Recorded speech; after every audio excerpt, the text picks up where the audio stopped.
pada saat ngambil kuliah kedokteran kan orang image-nya kalau jadi dokter pasti kaya. Justru saat itu aku baru tahu ternyata kalau jadi dokter itu kalau nggak jadi spesialis sengsara. Dan kalaupun jadi spesialis, kalau nggak di lahan basah itu juga sengsara, sulit, perkembangannya lama banget. Jadi bayangin prosesnya tuh kayak maraton, lama banget kuliahnya, lama banget prosesnya. Setelah dia lulus umum pun dia harus internship, setelah internship pun gajinya pas-pasan. Dan dia harus berjuang keras lagi untuk 5 tahun lagi spesialis. Dan setelah 5 tahun, kalau dia punya networking bagus, dia akan kerja di lahan basah menurutku. Jadi lahan basah itu adalah dekat keluarga dan masih di Pulau Jawa. Tapi kalau dia pengen tantangan lebih, dia harus ke daerah 3T yang mana tuh sangat stressful dan jauh dari keluarga. Itulah alasan kenapa menurutku, wah ini dokter uncertain banget di masa depan. Gitu. Kan nanti mau datang dokter impor. Nah, aku nggak peduli yang itunya. Kan itu tanya saat ini. Oh iya. Saat yang 2014 itu, 2013 pas koas, 2014 itu pertama kali BPJS diberlakukan, JKN. Aku ingat banget, 1 Januari 2014, itu titik kalau nggak salah awal mula JKN mulai aktif. Itu udah chaos banget itu, antrian BPJS panjang saat itu. Jadi saat itu aku melihat uncertain, wah ini pusing banget nih. Kupikir setelah jadi dokter umum udah kelar, kita di Puskesmas, ambil 3 SIP, 1 dokter-dokter, kita udah bisa dapat gaji 30-40. Ternyata enggak. Berapa gajinya?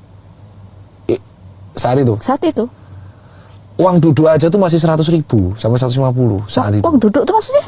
Ya di dalam dokter tuh ada jaga. Kalau kita duduk doang, sehari? Jaga tuh cepet sampai sehari. 150. Pada sekolahnya nggak tidur gitu ya? Lebih ke waktu yang harus dikorbankan, ternyata mendapatkan ganjaran uang segitu. Dan ketika kita komplain soal uang, masyarakat bilang kan ini pengabdian. Ya pengabdian, tapi kan aku butuh duit, gue itu kayak hatiku yang kayak waduh kayak aku mikirnya tuh kita kan butuh uang buat makan ya. Yeah.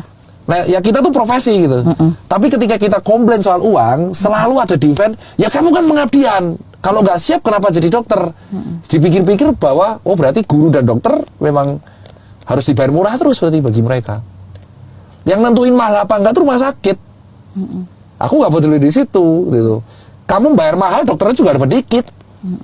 Wah dokter di dekat saya tuh kaya, iya, tanya dulu umur berapa.